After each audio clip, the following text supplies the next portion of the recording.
Si os acordáis, ayer veíamos el inicio de la carta del apóstol Santiago, que nos acompaña también en este día y ya nos deja porque mañana comenzamos la Cuaresma. Y ayer veíamos que lo primero que nos decía el apóstol Santiago es que ser cristiano es aprender a afrontar las pruebas de la vida. Un cristiano es probado y tenemos que asumir y aceptar las pruebas que conlleva la vida cristiana. Y ahí se prueba de verdad nuestra vida, y eso, en la medida en que lo aceptamos, pues nos va a dar paciencia, decía el apóstol Santiago. Segunda cosa que nos dice, o nos decía ayer, ¿no? Que el cristiano tiene que pedir la sabiduría de Dios. Pedir quiere decir que el cristiano tiene que orar, porque Dios desea colmarnos de sus dones, pero para eso hay que orar y hay que pedir. Y Santiago nos decía que hay que pedir con fe, de manera que no seamos como uno que está al vaivén de las cosas, que pide titubeando, que en el fondo no sabe lo que quiere. El que no pide con fe en el Señor, que no espere recibir nada, porque Dios no puede dar dones a alguien que no tiene fe y no pide con convicción. Y por último, nos hablaba ayer de los pobres y los ricos, un tema importante en su carta, y para introducir el tema decía que los humildes, los sencillos, los pobres tienen una altísima condición delante de Dios, y por otro lado los ricos tienen que darse cuenta de su pobre condición. ¿Por qué? Porque el hombre vale por lo que es, no por lo que tiene. Aquellos que tienen poco son muy estimados por el Señor. Y por otra parte, el tener pocos bienes, el tener una condición humilde, no es la verdad de nuestra vida. La verdad de nuestra vida es lo que somos, y valemos delante de Dios. Valemos lo que somos y somos hijos de Dios, y esto es lo que nos hace tener dignidad delante de Dios. Y por eso en la Iglesia lo importante no es tener muchos bienes, sino al revés.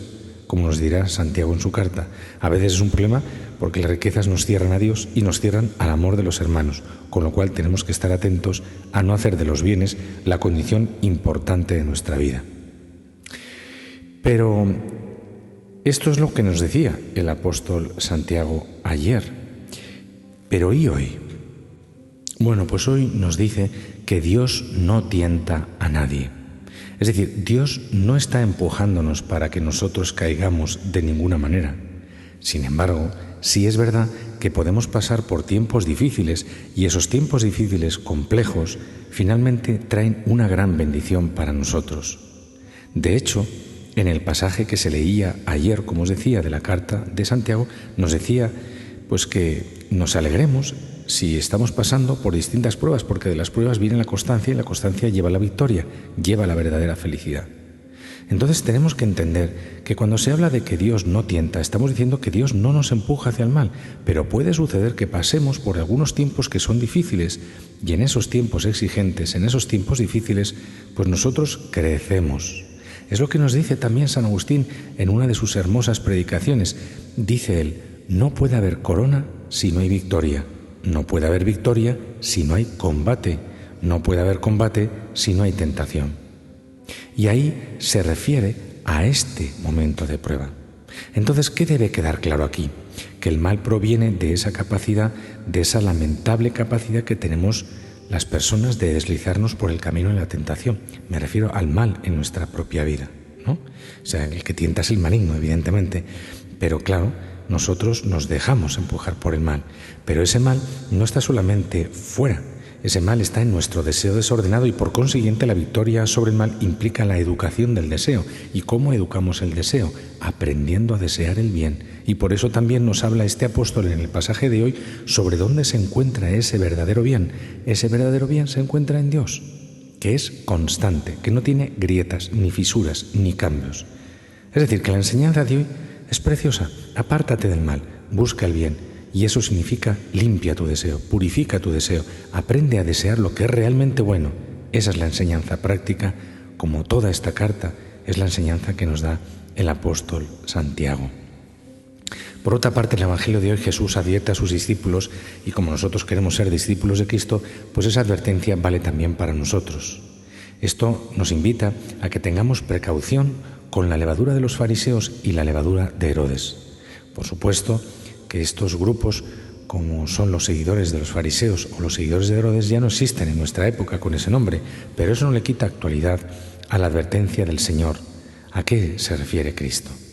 Fijaos, aquel día después de discutir con los fariseos, lo veíamos ayer, el maestro se había embarcado con los discípulos, con las prisas, pues se olvidaron de llevar pan y no tenían consigo en la barca más que un panecillo. Aprovechando el descuido, Jesús les advierte: estad alerta y guardaos de la levadura de los fariseos y de la levadura de Herodes. Pero ellos, que no entendían, se pensaron que lo decía porque se habían olvidado del pan. Y Jesús, con gran paciencia, les explicó que no se refería al pan de trigo, sino a uno espiritual. ¿Todavía no entendéis ni comprendéis? ¿Tenéis endurecido el corazón? ¿Tenéis ojos y no veis? ¿Tenéis oídos y no oís? ¿No os acordáis de cuántos cestos llenos de trozos recogisteis cuando partí los 5 panes para 5.000? ¿Y cuando los 7 panes para los 4.000? ¿Cuántas espuertas llenas de trozos recogisteis? ¿Todavía no comprendéis?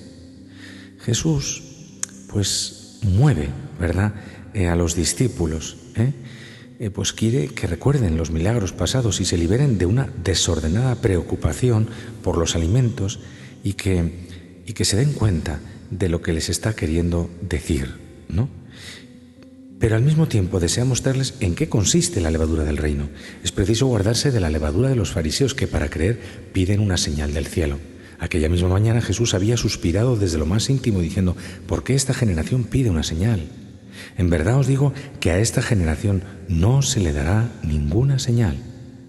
La levadura de los fariseos es propia de los que buscan ver, tocar y agarrar a Dios con sus sentidos.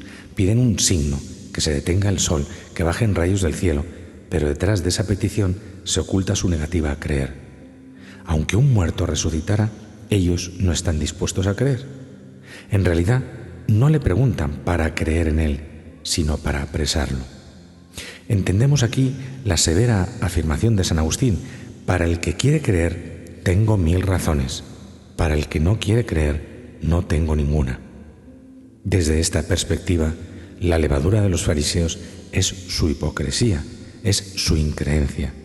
Y desde esta actitud farisaica se exige al creyente que muestre a Dios en una bandeja: permíteme verlo y tocarlo y entonces creeré.